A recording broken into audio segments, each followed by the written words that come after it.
Good afternoon and welcome. My name is Łukasz Stanek and I'm professor at Taubman College of Architecture and Urban Planning and also the acting director of the Copernicus Center for Polish Studies. And I would like to welcome you to our third and last of the lectures together called Southeast. Our speakers included Max Cegielski, the curator, social anthropologist Kacper Pogłocki, and today we welcome journalist and writer Oliwia Bosomtwe. These lectures revisit the relationships between Poland, Africa and Asia during the Cold War and the meaning of this history for Poland's rethinking of its place in the world today. In particular, we discussed the longer historical analogies between Poland and the formerly colonized countries, and that included the history of foreign occupation and the internal violence of serfdom. Such analogies were prominent in the state socialist propaganda during the Cold War. But I think it's important to remember that references to historical parallels were more than just legitimizations of the diplomatic offensives of the socialist countries. Rather, references to presumed shared histories helped individual Poles traveling to these countries to make sense in often very unfamiliar contexts.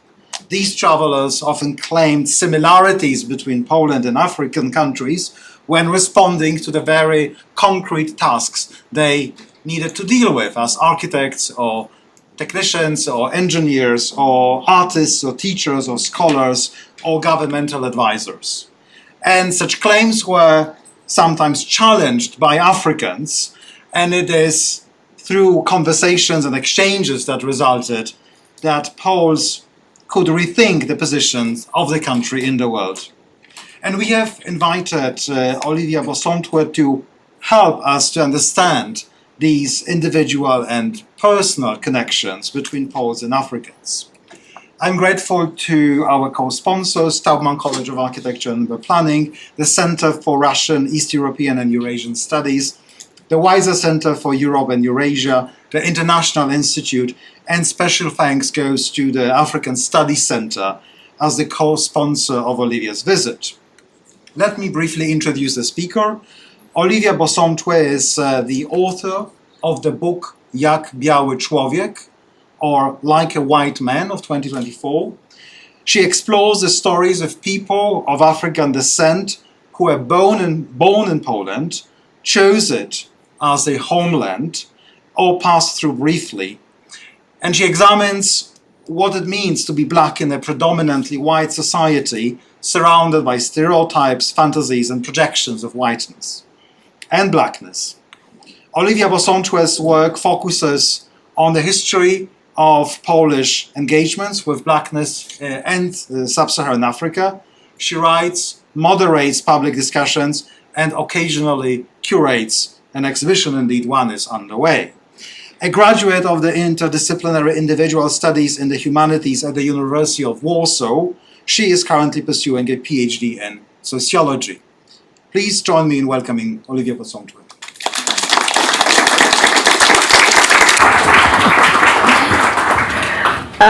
Well, it works, yeah, isn't it? Thank you for such a warm introduction. Yeah, I'm very glad that I'm here. I suppose that all Łukasz said is true. So yes, I'm also a curator, sometimes an aspiring scholar. Yeah, sorry for my English because I was born and raised in Poland and educated in Warsaw, so it's not my first language. I had to learn from the very beginning. And yes, let's take a deep dive into Polish past because basically that's the subject of my lecture. East of the Atlantic, black and white, but not quite. And I borrowed this second part of the title from the famous book of Ivan Kalmar, but I will come back to it later. So yes, the notion of blackness is intertwined with the depths of the Atlantic Ocean, filled with the corpses of the enslaved, and the idea of what it means to be African seems overshadowed by colonial past and post-colonial impossibilities. What do these concepts mean in the context of a seemingly distant, predominantly white Polish society whose own whiteness has been repeatedly questioned? How to describe the othering performed by people who themselves were colonized by European imperial forces and whose political identity was shaped by an inferiority complex born of their position between the powers of the global north. Historically, the presence of non-white individuals in this part of Europe was rare, often seen as extraordinary. Until the late 18th century, the First Polish Republic did not engage in the transatlantic slave trade. Its economic structure relied on internal social hierarchies. The agriculture, which was then the main source of the country's income, was based on the relations between the aristocracy and peasants and the forced labor of the latter. So yes, basically that's a little bit of before 18th century. The painting was done by Józef Brandt in the late 19th century, but the scene depicts the departure of John Sobieski III and his wife Marysieńka from Wilanów, a palace in Warsaw, and it's the second half of 17th century, and you can see like two black guys visible in the front. And actually King Sobieski was very well known for a black companion called Józef Hollander, and I don't know the country of his origin, it was rather unestablished, but he was probably from Western Africa, and he was his friend, and he was doing well and going to wars with him, and there were like king and his friends. So these circumstantial biographies of black people before 18th and 19th century, they happen, but they're not that very usual. By the end of the 18th century, the Polish-Lithuanian Commonwealth was partitioned among Russia, Prussia, a state that later became today's Germany, and Austria, back then great European empire. And this is another painting, but that's from the very beginning of the partition process. So it's 1773, and it's the view of Warsaw from the terrace of the royal castle. And actually, if we'll zoom in, we'll see another circumstantial black person here on the court speaking with somebody. So they were like, you know, we can. From the good perspective, we can say that they were not like this slave type of person as in United States. From the bad perspective, there was something less like a mascot, like a person who was brought from far away to make this society of privileged people like more intercultural, more complex. So one figure emblematic of this period is Tadeusz Kościuszko, a hero. That's another, because we are speaking about the moment when the Polish territory or Polish-Lithuanian Commonwealth, which was back then, is split between three countries, as I mentioned. So this map shows this process of partitions. So one figure emblematic of this period is Tadeusz Kościuszko, a hero who fought for the freedom of both American and Polish people, and later became a close friend of Thomas Jefferson. In my book, I recount the story of Jean Lapierre, a French-speaking black man known as Domingo, likely of Haitian origin, whom Kościuszko met on his return journey from New York to Europe in 1784. Lapierre is described as Kościuszko's butler, and he was his close companion, even staying with him during his imprisonment by Tsarina Catherine the Great between 1794 and 1796. That's his portrait. And that's the engraving based on the illustration of Kościuszko, which is like in the center, meeting the Emperor Paul I on the right, and the very Jean Lapierre himself on the left. It wasn't this type of imprisonment as we can imagine it today. It was later like staying in a luxurious hotel, but without being allowed to visit his motherland. So yes, when Catherine's son, Sir Paul, finally released Kościuszko, he was barred from returning to the former Polish lands. After 12 years together, they parted. Kościuszko traveled back here to America, at the United States, and Lapierre remained in Poland, which was not the Poland back then, but within a former Polish territory. He held prestigious roles among the Polish aristocracy and later in the Polish-Russian administration in Warsaw. Although I found no personal writings from him, I pieced together his stories through mentions in the diaries of Poles who knew him. In one account, a woman from a Polish village encountered Lapierre one night and thought him to be a devil and then fainted. So that was this a huge impression that like meeting with a very different person, and this was this impression. So another story from the late 18th century is related to Saint-Domingue, today's Haiti, and tells of a Polish aristocrat of African descent born in 1769. General Władysław Jabłonowski was a schoolmate of Napoleon. Similarly to Kościuszko, he engaged in fighting for Polish independence, but when the partition process was finalized, he chose to fight the Haitian revolutionaries on the French side. His complex positionality as a French-educated black aristocrat, almost married to a white French woman who was hanging the black freedom revolutionaries, somehow disrupts our contemporary northern understanding of black solidarity and black identity, perceived sometimes as notions surpassing the political or national membership. So basically his story tells that sometimes things were a little bit more complex.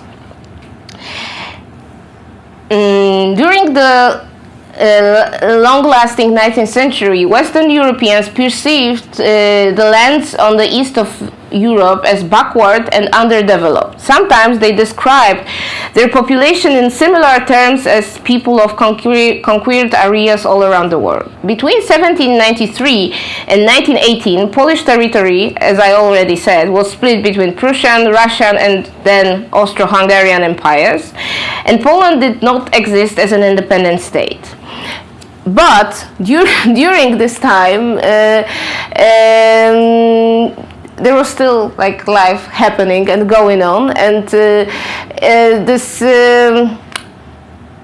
vibe of the era was very related to the colonial attitudes, colonial imaginaries of the very period of time. So this is the magazine from the late 19th century with an illustration related to something called like human exhibitions and human zoos, where people from all around the world were showed during the special shows and exhibitions to Europeans as a little bit type of another species or some type of a curiosity.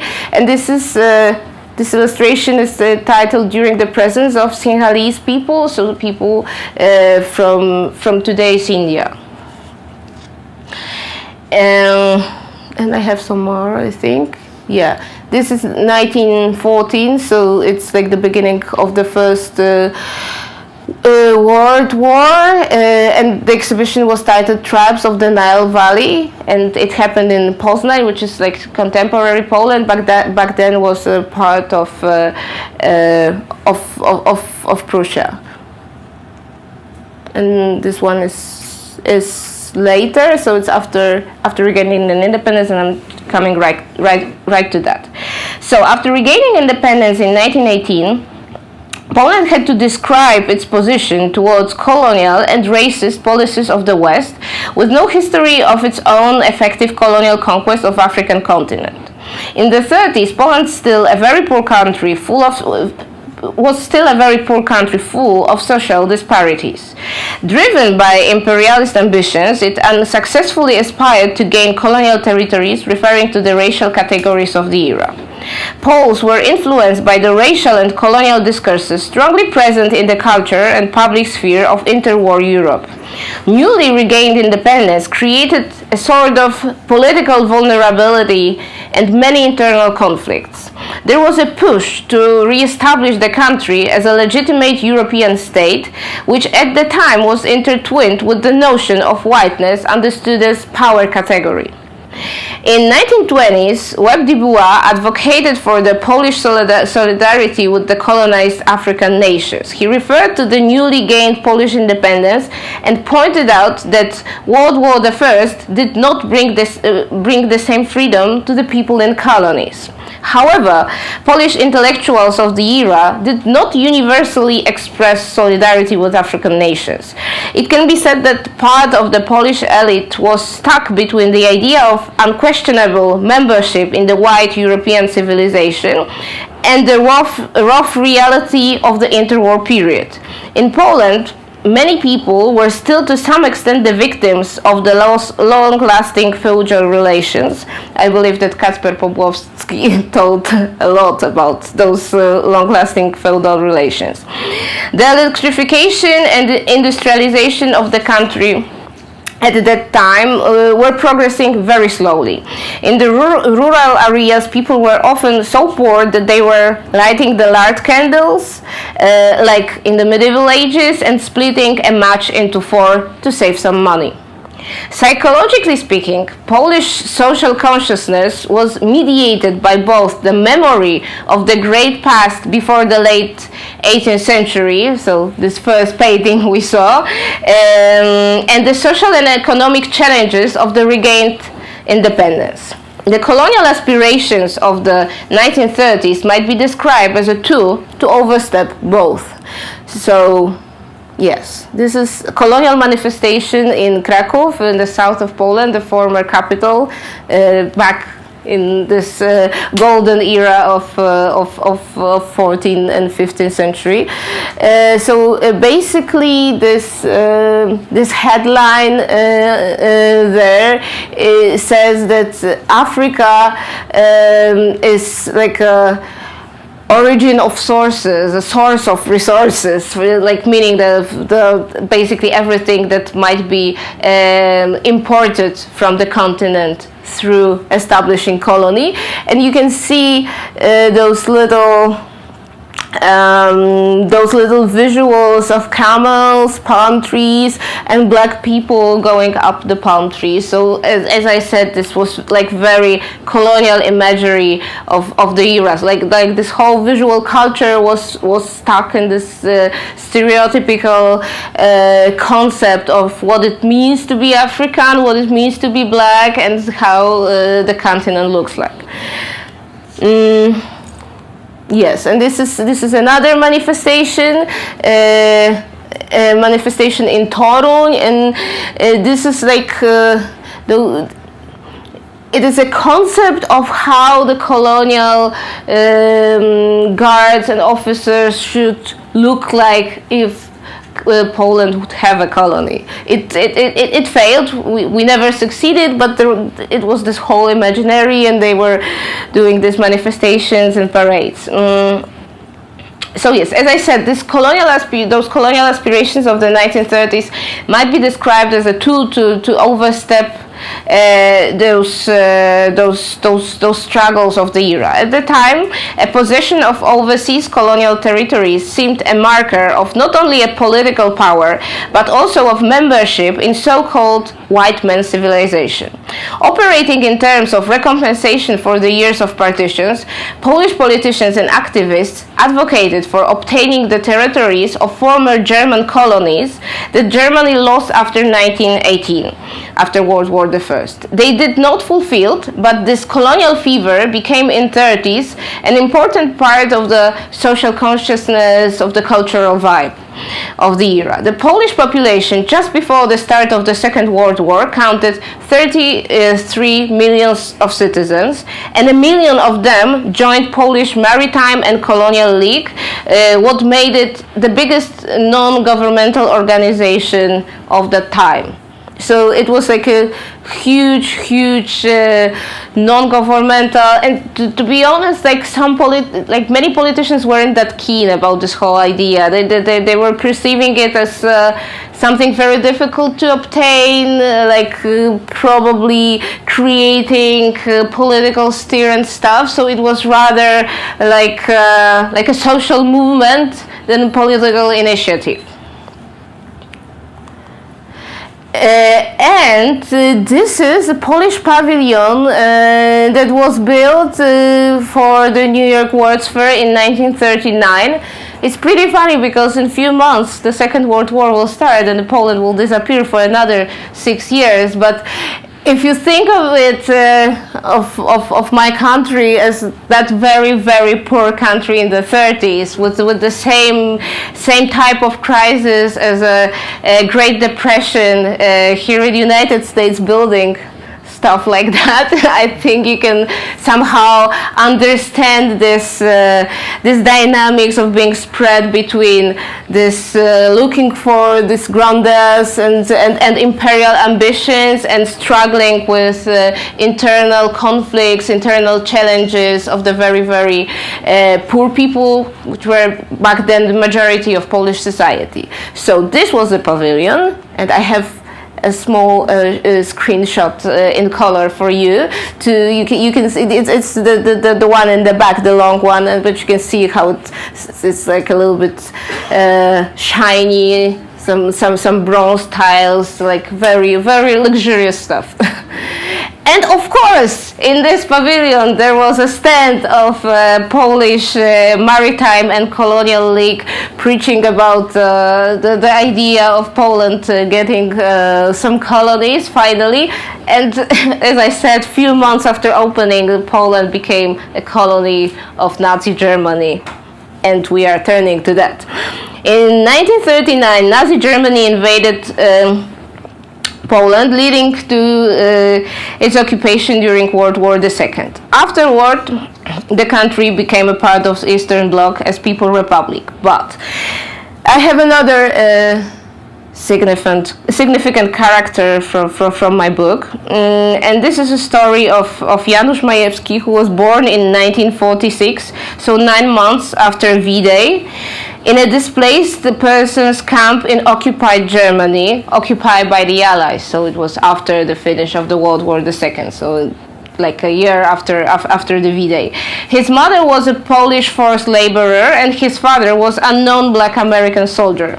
Janusz was later sent to communist Poland, where he grew up in an orphanage. And these are the pictures from the time when he was there in Polish orphanage. It's quite interesting, like speaking from the position of identity, because he told me that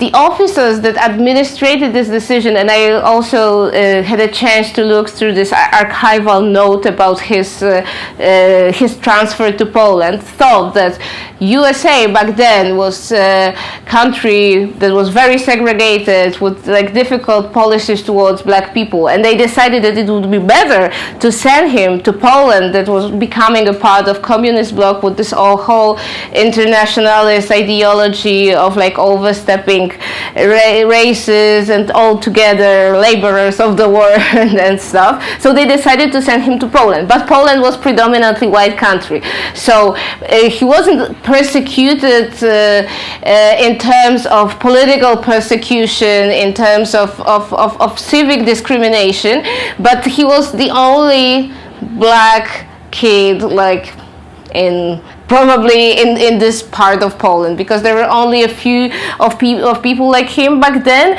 and also not that many those repatriated kids from these camps in Germany. So he spoke about, like, there were probably 10 of them or maybe 15, like, all together, but scattered across the country in different orphanages or in different families. So he later became a Marine, and he eventually became a dissident. And then he emigrated to United States in 1980s. So after the martial law in Poland was brought by General Jaruzelski, hoping to find a sense of belonging in his father's homeland, he instead found that he identified even more strongly with Polish culture. His experience of being a black Polish man with limited English in the United States, living among the white Polish diaspora in Chicago, is perhaps one of the most complex testimonies of identity I gathered in my book. He's still alive and very well, very energetic in his 80s. That's another screenshot from the short documentary that was shot in the 90s on him, and this is him during this Solidarność rally in the 70s. So he was a fellow of Lech Wałęsa, etc., like friends with all those guys fighting for freedom in Poland back in the 70s and 80s.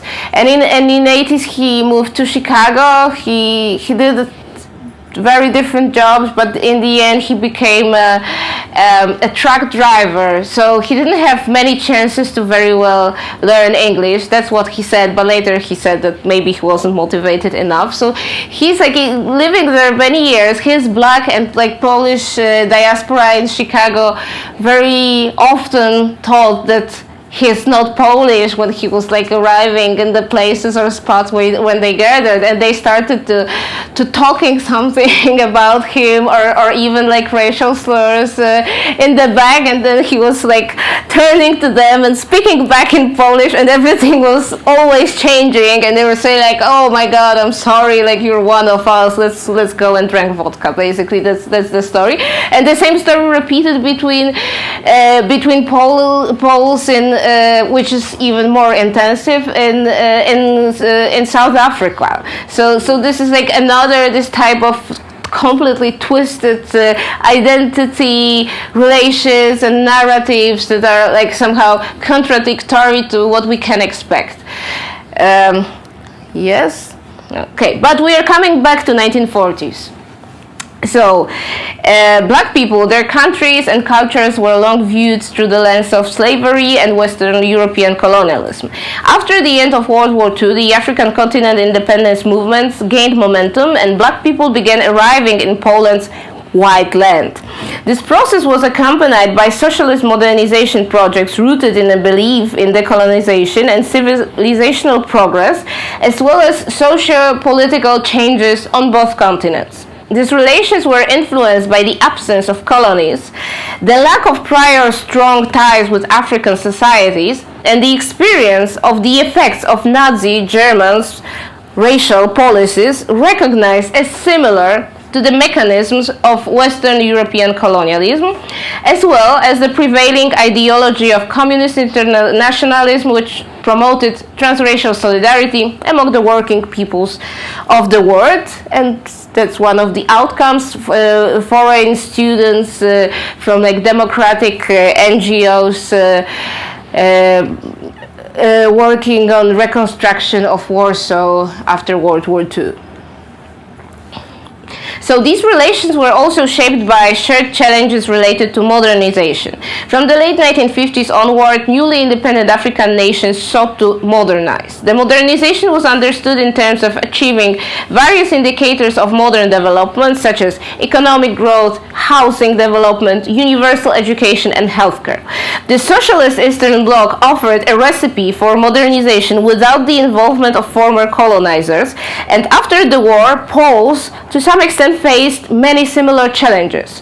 In 1957, Ryszard Kapuściński published a book, his first book, titled Burz po polsku. It was translated as Nobody Leaves, Impressions of Poland in 1962. You probably have it in your library. Describing a conversation with a village chief in Ghana, Ryszard Kapuściński summarized Poland as a place where snow is falling, women are sunbathing, the country with no colonies but war in the past, where the houses are being built, where someone is teaching someone to read. So it was like his impression of this after-war period of modernization and like inner struggle with what was destroyed during the war, and even before wasn't that very well.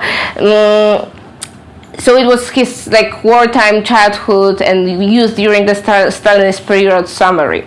Until the second half of the 1950s, most of sub-Saharan Africa remained in the hands of Western European colonizers, capitalists, regarded as enemies of the people and the communist system.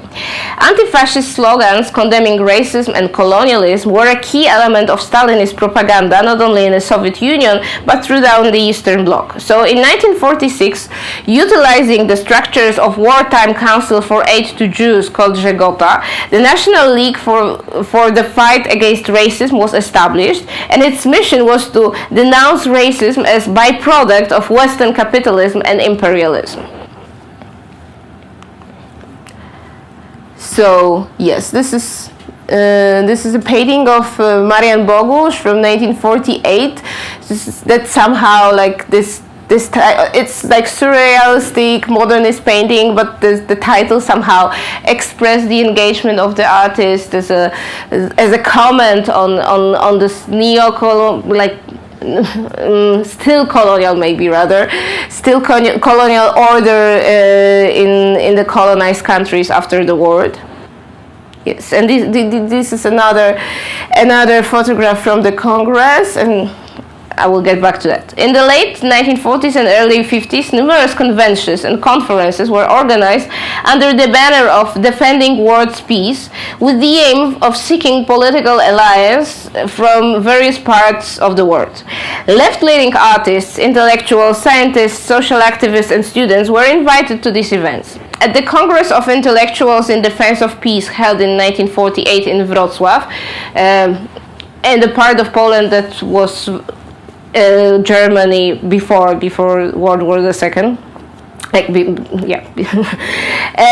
before 1945, representatives of African nations striving for independence participated in this Congress alongside Pablo Picasso and Fernand Léger and many important persons from Western countries. Among them were Fodeba Keita, a lawyer, dancer, musician, and later the author of the Anthem of Independent Guinea, Jean-Félix Tchikaya, a Congolese politician, Leopold Sédar Senghor, a poet and future first president of Senegal, and Jacques Rabe-Mananjara, a poet and future vice president of Madagascar. So it was like a convent for people that later became very important people in their own countries when their countries became independent.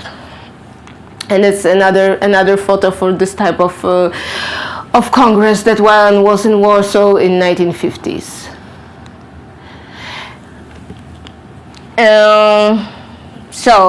August 1955, following years of Stalinist terror and isolation, Warsaw hosted the 5th World Festival of Youth and Students, attended by representatives from many distant countries, including 911 delegates from the decolonizing African continent. I have few pics, I think. This is another one. Get back to that. The second half of the 1950s somehow, let's say, introduced by this festival, brought a political thought to Polish society. The ice of Stalinism melted, briefly reviving hope for reform of the system. At the same time, more regions of sub-Saharan Africa embarked on the path to decolonization. Ghana declared independence in 1957, Guinea a year later, and in 1960, 17 more countries on the continent joined them. These parallel processes led not only to the establishment of diplomatic relations between the People's Republic of Poland and the government of the new states, but also to creation of a West African shipping line, Polish steamship company. Ships departed from Polish ports for Ghana, Guinea, Nigeria, and other countries in the region. Sometimes, alongside cement, they carried Polish archaeologists and artists, as well as artifacts that found their way not only into museum collections, but also onto the walls of private apartments. So, yes, I think I have to speed up. It was 6:50. Yeah. Okay. So it's Jonas Stern painting, very famous Polish artist, and it was painted in relation to the murder of Patrice Lumumba. Yeah, so this is like the little break, and here I have a series of pictures taken by Tadeusz Sumiński, one of the top Polish photographers of the era, who was working as a photographer for the Polish Review, an English language monthly aimed at Africans in newly independent states. He documented new international friendships and had the chance to travel abroad. These are the pictures of different African delegates, but the majority of them were from Western African countries, such as mentioned Ghana, Guinea, Nigeria, and they were coming to Poland to have to gather some know-how about different industries, to buy some stuff, and yeah, these are the pictures. I really love them, to be honest, because they're very beautiful. And I love this. This is Kwame Nkrumah visiting Warsaw as a first head of Sub-Saharan African state, visiting Poland. He was first of those Africans to visit also Auschwitz-Birkenau Memorial and left the flowers then. And this was very important for Ghana back then, because they really wanted to show off with the flying equipment and stuff. I suppose that Max Cegielski told about Alina Ślesińska, a Polish sculptress that designed the monument of Kwame Nkrumah. And that's it. Very big, very monumental. I'm trying to speed up a little bit. So this is in the center. It's another Polish artist who was a sculptor, and this is him in Guinea with his students of École des Beaux-Arts et Métiers, and it was a part of collaboration between Guinean government and Polish government. Like, Guinean government asked Polish Ministry of Culture to recommend the artists that would be interested in moving to Guinea and helping them create their own art school. So he became one of them. He spent there 5 years and later came back to Poland. These are just like a little stories. There were like hundreds, thousands of these specialists, engineers, architects, doctors, and different type of medical specialists going for the contracts to basically, the majority of them to Western Africa, but they were also going to Kenya, to Southern Africa later. So like a huge group of people.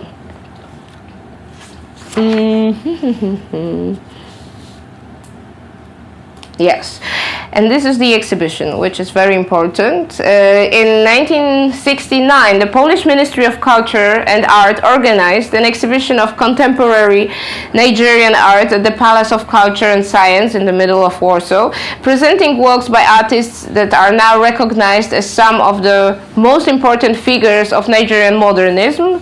The exhibition featured works by Jimo Akolob, Rusono Grakpeya, Erhabor, Emokpae, Beno Sawe, and many more. There were like 101 objects featured in this exhibition, and basically the half of them is now in London Tate during this big show on Nigerian modernism. So yeah, we're cooler than British earlier. Always aspiring to this Western European whiteness. These are some of the works. And yes, we are coming back to the students. Africans who received scholarships to study at Polish universities often stayed in Poland for a long time, sometimes forever. In total, around 3,000 of them studied there during the communist era. Their perception as outsiders was based not only on their visual appearance, standing out from the homogeneously white society, but also on the other distinctive features, such as lack of linguistic fluency in Polish, but also then hard to reach foreign outfits and money in foreign currency. So like this contradiction immediately reveals some discrepancies between the stereotypical framing of blacks and their actual economic and social position back then in the communist Poland.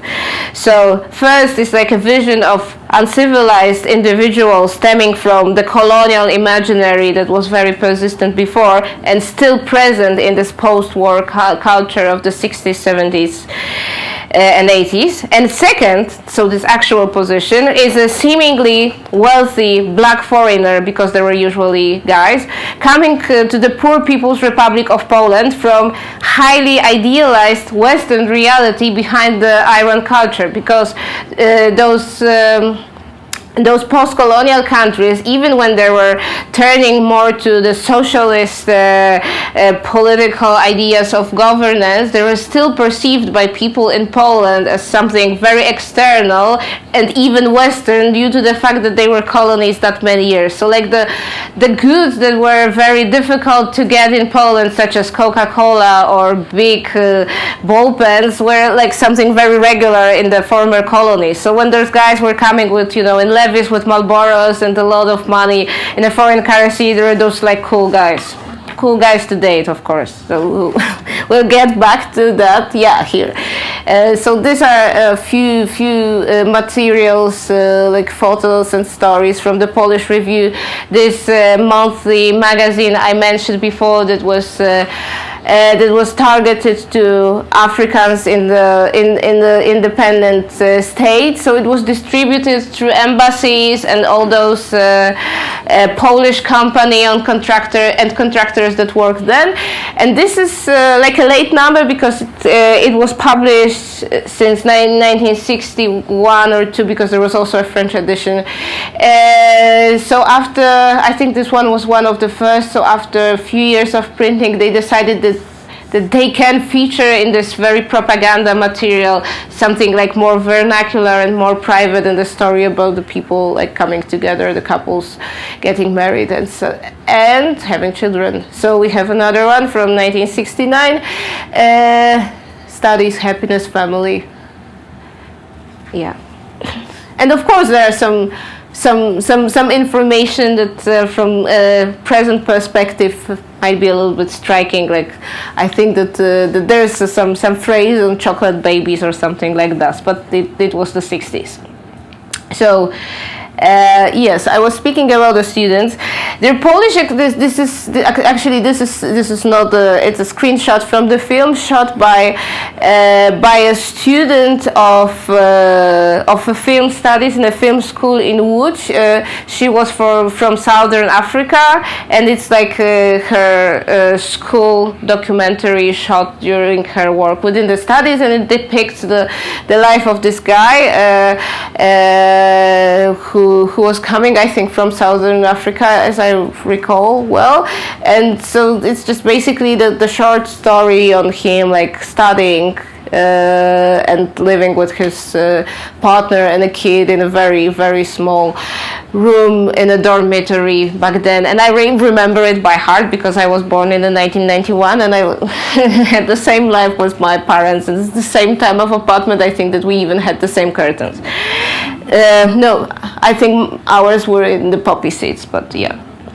So they're Polish there, I mean those students, their Polish experiences happen to be complex and ambiguous. Their presence evoked a wide range of reactions during the daily encounters, from fascination and even fetishization to common racism and violence. All foreign students participated in the obligatory Polish language courses in the city of Łódź in central Poland. And in the 80s, a magazine published a piece on African students. One of them told the reporter that his Polish peers were never interested in his country's politics nor economy. Instead, he had been asked if they do have red blood, like us, black people. We do, if it's not clear, but yeah, that was his memory. What I have next? Okay, it's some contemporary, but I have to speed up. So yes, in the 1970s, the People's Republic of Poland continued to maintain political and economic relations with many sub-Saharan African countries, yet their internal propaganda significance gradually diminished. In the 1980s, marked by the slow decline of the communist system, Poland looked less and less toward the African continent, ravaged by crises caused by the lingering consequences of colonialism and accelerated modernization. As Kenyan American academic Ali Mazrui noted, the end of the Cold War has reduced the internationalization of African education. The golden days of diverse scholarships for African students to study in Moscow, Prague, Warsaw, Budapest, and Belgrade seem to be almost over, and rival scholarships to study in Western countries have been drastically reduced. End of a quote. So, yes, now a little bit about the title, so white but not quite. The capitalist transformation in Poland was viewed as an aspirational return to Europe, or more broadly to the West, or even to whiteness. It drew a thick line under the era of dynamic and vibrant relationship with the region, with the African continent. And in the modern word system theory by Emanuel Wallerstein, especially the concept of the semi-peripheral countries trapped between the core and peripheral ones seems applicable to this described dynamics of Polish identity in relation to blackness and African cultures. Referring to this concept and building on the notion of whiteness understood as a racial category of privilege and power, Ivan Kalmar, that I mentioned in the very beginning of lecture, published a book, White But Not Quite, Central Europe's Illiberal Revolt, that describes racial aspects of the semi-peripheral position of the Eastern European countries, including Poland. By white, he means the Northwestern Europeans and their global descendants possessing white privilege, and by white but not quite, they're Europeans inhabiting semi-peripheral countries, so lacking this full white privilege, thus Eastern Europe. He writes that the same system that produces such radical racial oppositions as white and black, or colonizer and colonized, also produces ambiguous positions of partial privilege coexisting with oppression, such as Eastern European. He argues that illiberal racism of Central Europeans is that of white people against people of color, is a consequence of anti-Eastern European races present before 1989 and later accelerated during the capitalist transformation of the 1990s. For example, after opening the borders that accompanied accessing the EU in 2004, Polish migrants were often described as almost savage strangers in the UK. So, I have to speed up. So my own story, this is of course not me, my own story, along with those of many Poles of mixed heritage, is connected to the described period of People's Republic of Poland. My father came to Poland in the mid-1980s as a Ghanaian student who had been granted a scholarship, and he met my Polish mother and then became a couple, and then you know how it goes. So in my book titled Like a White Man, and I brought it if somebody want to check it out, but I forgot to, I should do it like that, yeah, like this is what scholars usually do, I think, but I'm not sure, I'm just aspiring. So in the book, I examine the lives of people of African descent who were born in Poland, made it their home, or just visited briefly, as you saw. I aim to capture what it means to be black in predominantly white society, surrounded by stereotypes, fantasies, and preconceptions about blackness. A core part of this experience, to some extent unchanged across centuries, is the feeling of being someone unexpected. The people I described, born, raised in Poland, often feel deeply rooted in Polish culture and yet set apart by the external white gaze. In this society, they are often perceived as outsiders based solely on their appearance. Yet, Poland lacks a history of so-called systemic racism directed at black individuals. Black Poles are largely invisible in official records. The government does not collect data on race for administrative purposes. This contrasts with the experience of migrants and expats, especially now as immigration policy is a highly polarized issue in Poland and Europe. For Black Poles, the experience of othering is more social and cultural than civil and administrative, speaking of Polish citizens, of course. It's less about economic disparity and more about confronting the presumption that they are not Polish, that they are somehow external. So they're like always speaking in English to me or giving me English menu, or maybe not always, but often. The concept of my book, to tell the story of black diaspora in a country where blackness is unexpected and often misunderstood, I hope that it will somehow broaden the understanding of what it means to be black in a place where this identity is alienated and shaped by external Western European history of conquest and colonization. It reminds me of James Baldwin's essay on his stay in Switzerland, Stranger in the Village. Baldwin wrote, "In all of this, in which it must be conceded there was the charm of genuine wonder, and in which there were certainly no elements of international unkindness.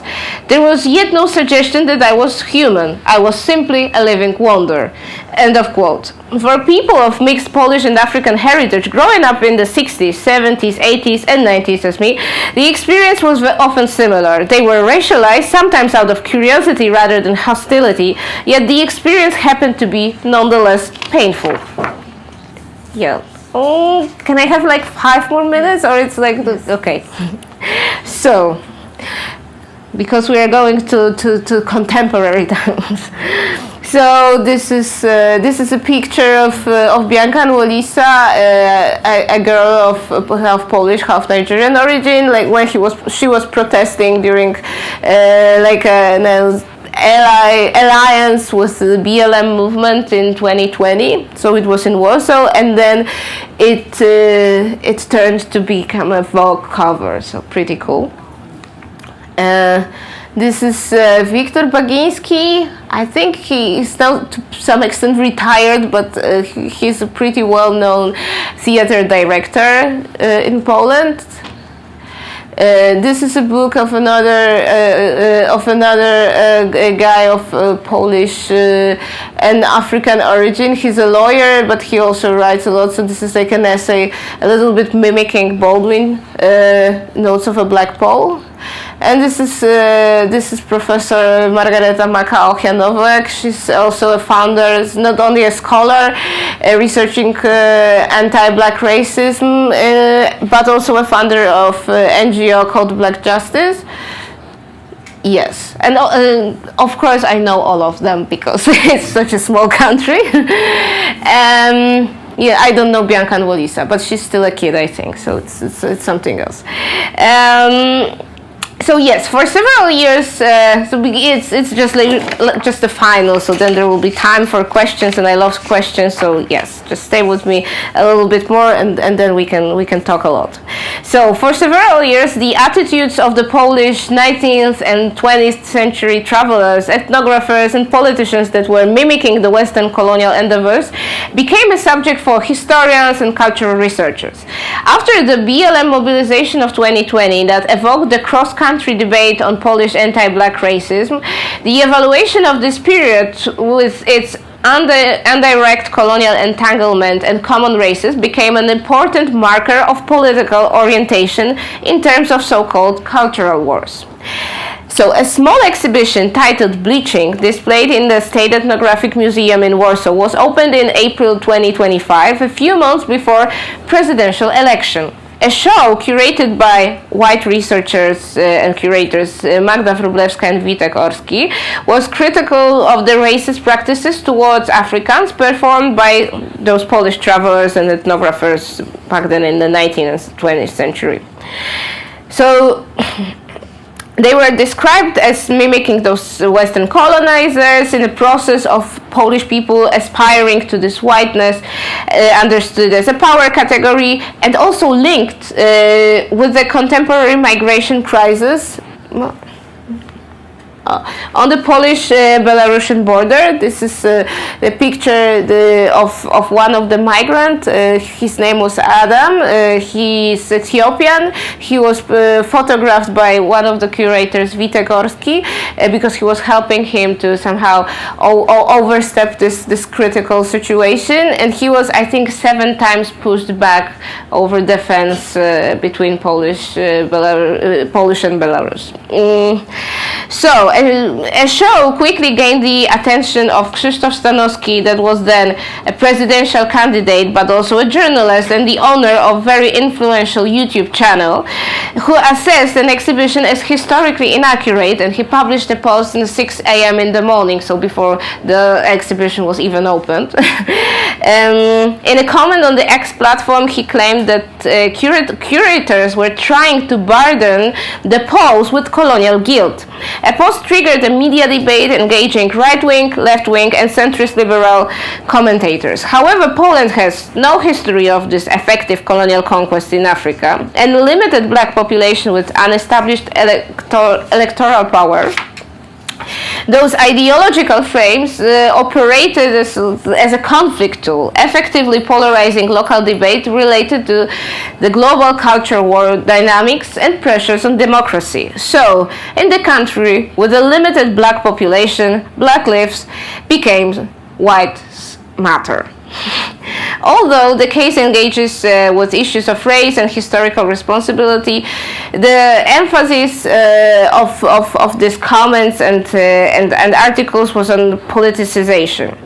So today's reality is increasingly complex and multi-voiced. Different groups and individuals experience society at different paces. Discourses overlap, and social media plays a dual role, providing first-hand insights into black experiences worldwide, while also amplifying hostility and aggression.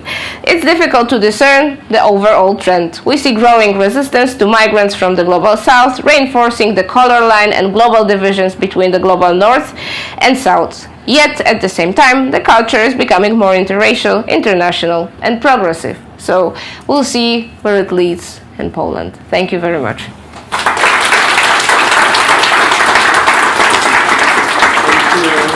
you so much, Oliwia. We have half an hour, a good half an hour for questions, if there are any.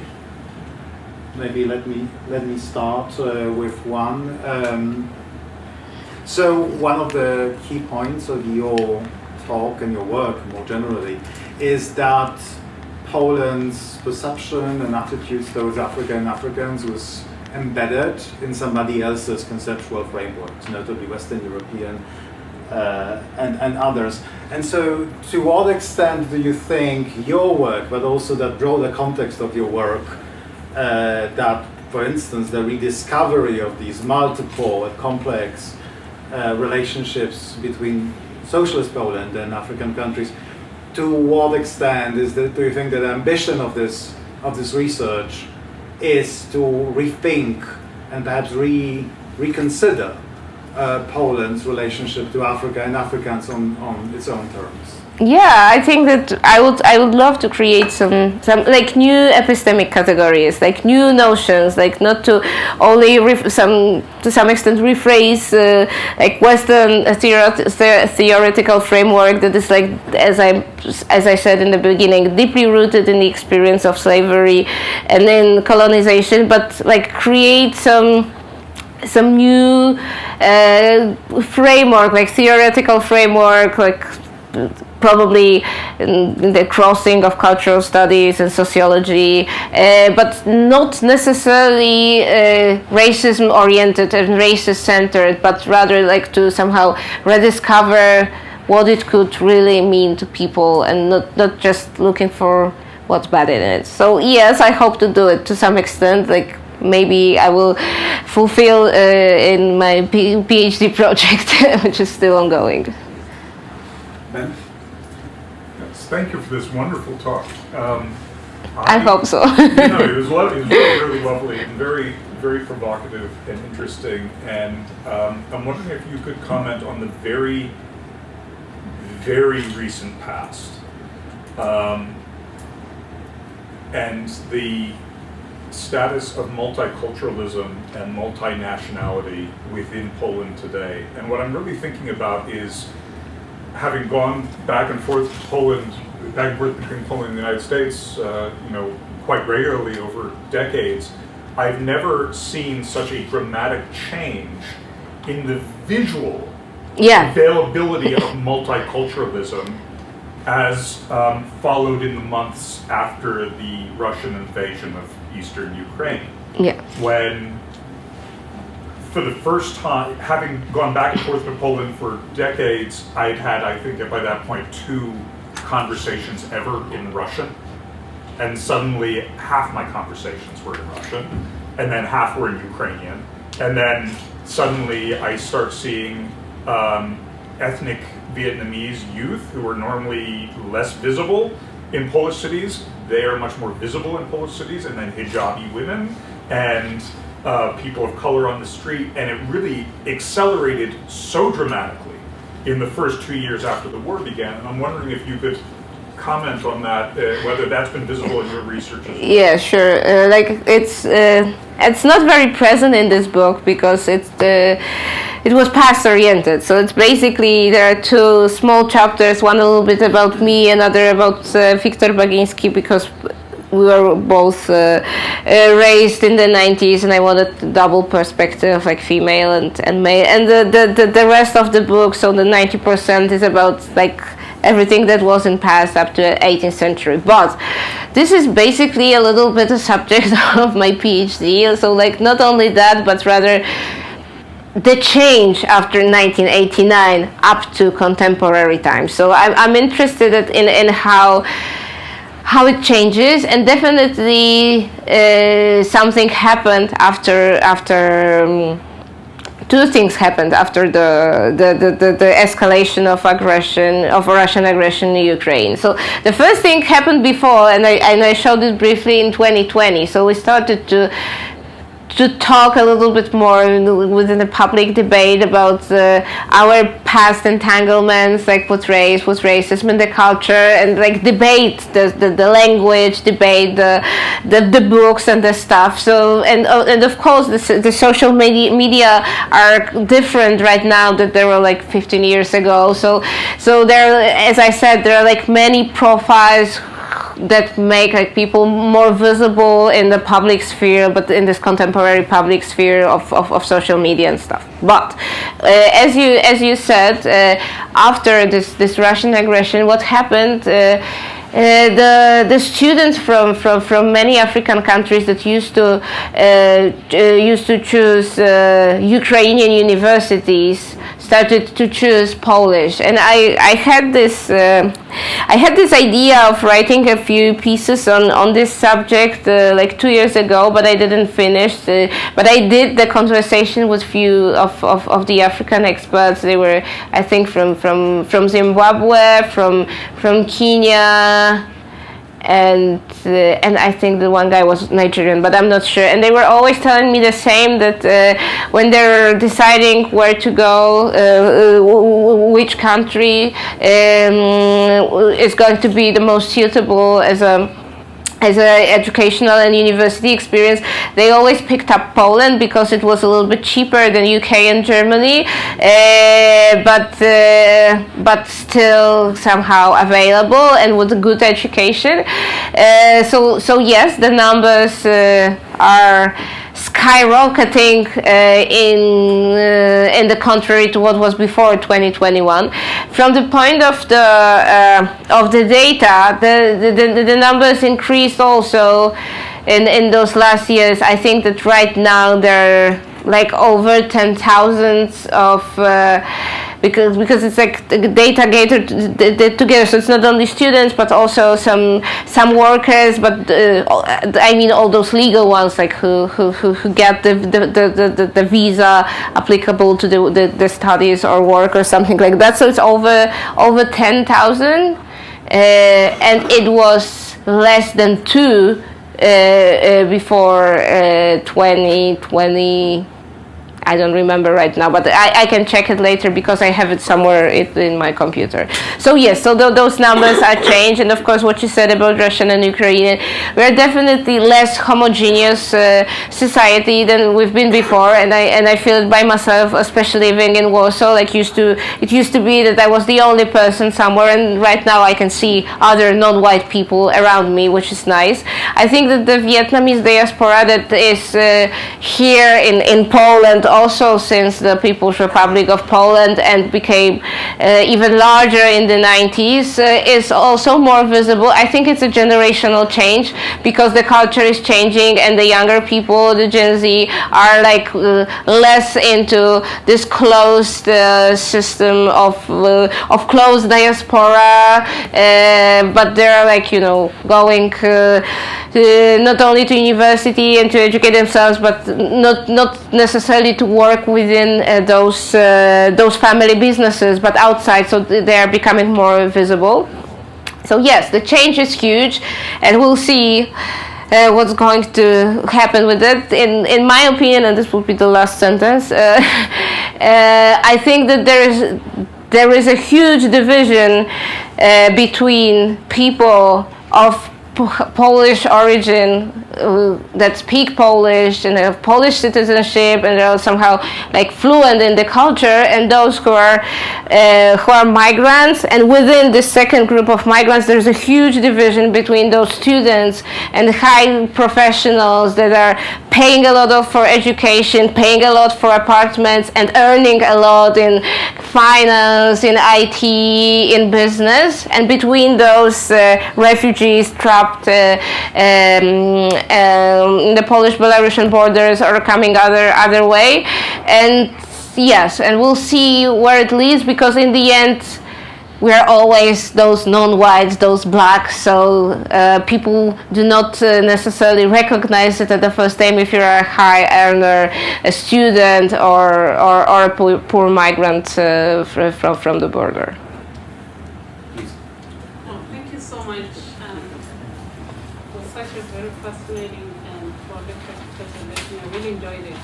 As a migration scholar and also sociologist, I think we share the same. I hope we have actually interacted with African Studies Center for Migration. Could you speak a little bit louder, because I'm saying your work resonates very well with the work that we have been doing at the African Center for Migration and Society in South Africa. I'm glad that you really mentioned the comparatives, you know, with South Africa when it comes to language and positionality of second generation migrants as it relates to language. But I'm also, I think, as a point of departure, I'm actually intrigued by this question, earlier question, but just to build on the question of the reason or agenda behind Poland actually attracting African students, particularly when internally there was that friction, racial friction, but still enticing. Was it part and parcel of the soft power? But right now, soft power. Okay. Currently, you mean currently, like in contemporary Poland? Yes. No, I'm saying for me, I see it as something that's quite similar to the relationship between Poland and Africa. Is not really detached from the relationship between China and Russia. I see. Which, the assumption is that they are actually good friends to Africa, but they're actually trying to use their soft power to try and entice and have this capitalist relations model of, trade and so forth. So for me, I'm just looking at that particular looking at your case in that particular aspect, but also invoking the question of what exactly is solidarity here, because this particular country is actually viewed as in solidarity with Africa, but now questioning the concept or discourse around solidarity itself. I'm not so sure if it's part and parcel of your work. I really like it. To be honest, I think. Quite contradictory. Thank you. I think that that maybe it stems a little bit from my focus, because from my perspective it was very interesting, like, to research the fact that there was a time, and it was before I was born, because this was this whole People Republics of Poland period. There was a time where a part of this official propaganda was searching for these alliances and was, to some extent, not always, but to some extent, depicting black people as valuable, cool, like brothers in the same anti-capitalist end of world.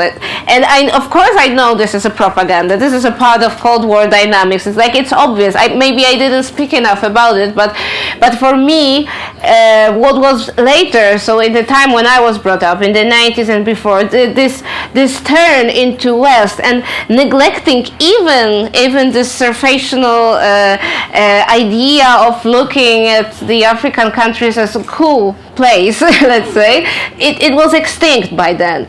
So from my perspective, it's not that much about, you know, somehow, as to refer to the title of the very exhibition, to bleach this part of history, or to describe it as something better than it was, because, as I said, the common races was back then and persists up to the contemporary days. Those students that were coming from those African countries, they sometimes feel even persecuted, and there are some stories in my book that are complex, or sometimes like vividly straightforward racism and stuff, and even bad stuff. But having said that, I was more interested in the fact that in the 60s, the African continent, like in the terms of this Afro-optimism and in the terms of Cold War dynamics, was something very interesting for people around the world, because they were waiting and expecting what's going to happen there. And then it changed. And due to the fact that Poland doesn't have these prior ties, those colonial ties such as France or UK, for me, from the discursive level, it was very interesting that it was present to some extent, and another part was interesting for me. So how it affected the actual lives of people, like my parents or other people. Like this is this very small but somehow interesting beginning of this diaspora in Africa. And I also have friends who are like born in not two ethnical families, but like from totally Nigerian parents that, for example, settled in Poland. So it's very interesting how it was shaped not by slavery, nor colonialism, nor after-colonialism dynamics, but by the idea of this international friendship, even if this friendship was to some extent fake and was very political and was all about this general dynamics of influence. But on the other hand, this is part with Wallerstein, is we are now pretty rich country in Europe, and maybe finally done with our aspirational race in becoming like more Western, I think we're Western enough. I would prefer to get back to some extent. But back then, I think it's important to somehow see this frame of those peripheral countries to some extent coming together. Even there is always this race disparity, because this is this aftermath of colonialism. Like, we are all to some extent victims of it in a discursive manner, that people are framing other people in that manner, not in another. But I think that it's interesting that those diasporas were to some extent formed like in relation to it, but not within it, if you know what I mean. So it's just like, you know, like speaking about the frame, I agree with all that she said. Of course it's a soft power, of course it's a Cold War and political dynamics. So, thank you. When Max Cegelski was here, he talked a lot about the exchanges between this technocrat, architecture expert class that went in the early PRL went into Ghana and India to educate, and the photos were like remarkable, like they felt very colonial, right? Everybody's dressed in linen, and they're going into these spaces to educate. When I look at the photos that you presented, it seems like you're kind of going back to the hipness of it, or To what? To the hipness, or the ways in which students are living their lives within space seems very different from that. And I was wondering if you had any background on these individuals and how they were experiencing their time in Poland as somebody who's clearing out rubble, or You mean like Black African students, how Yes. they experience Poland? Yes, there is a whole chapter that is based on my conversation with Mamadou Diouf, who is a Senegalese, and he came to Poland to 80s, and it's just like this complex experience, as I a little bit pointed out, referring to this black student recalling the peers not interested in his country, but rather in the color of his blood. That it was like very complex. Some of it was racist, but from Mamadou's perspective, he was like generally interested in the fact that he is somewhere else, the country he knew that is like Solidarność and like Wałęsa, and that he can be there. And he told me like many different stories. Like some of them were on racism, some of them were about like this tremendous money they got him and other students in comparison to the Polish students, and it also created some conflicts, like especially with white boys somehow jealous of the position of those guys coming from the different countries. But I'm not sure. Do you asking about some specific experience? maybe earlier, like in the 1950s, 1960s. Are there memoirs, or is there a way to tap into that, what that experience was? The 60s, I hadn't came across the memoir of the student of 60s, but I wasn't also looking into it. It wasn't my point of interest. I had a testimony of a lady, but she wasn't coming from African country. She was born in Poland in the 50s, so she was studies in the early 70s, and it was this same type of testimony about being somehow Polish, but being external due to the fact that she was perceived as a stranger. The 50s weren't yet about the students' inflow, because they started coming in the 60s, after this year of Africa, after founding the independent states, and it took a few years to create some type of bilateral contracts between countries and to settle this whole diplomacy. So there's the numbers increase from the second part of the 60s. There is a good article by Błażej Popławski about Polish African Friendship Society, and there is a little bit of let's say like political attitude towards them. And there is a book that's I think in a process. I'm not sure. I have to ask him. This is a Polish scholar called Przemysław Gasztold, and he's working about this very subject of foreign African students in Poland during the PRL.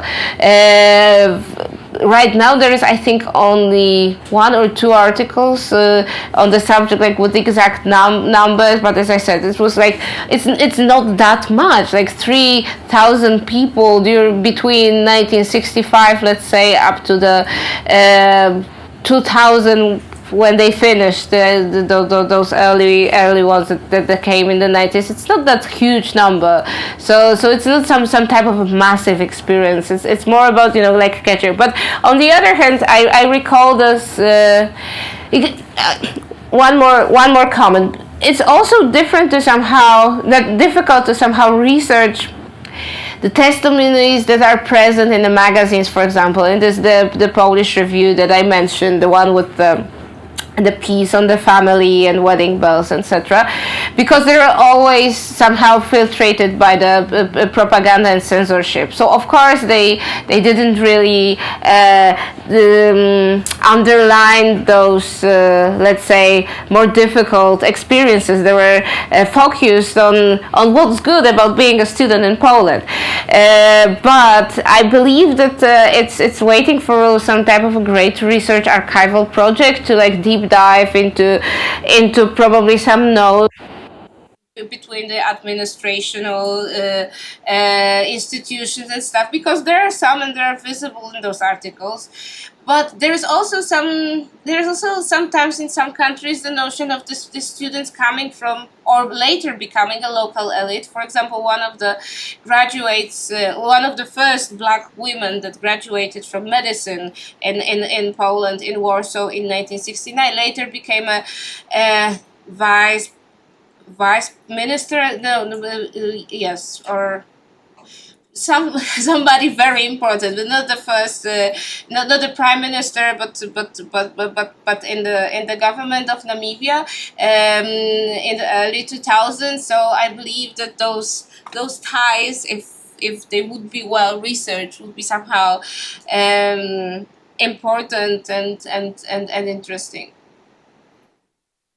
One of the more interesting things that I found when talking to Nigerians and Ghanaians, typically professionals, is that they had this cosmopolitan experience of, let's say, working or studying in one European country and then in another one, you know, studying in Germany and in the UK, or studying in the US and then having the first work experience in France.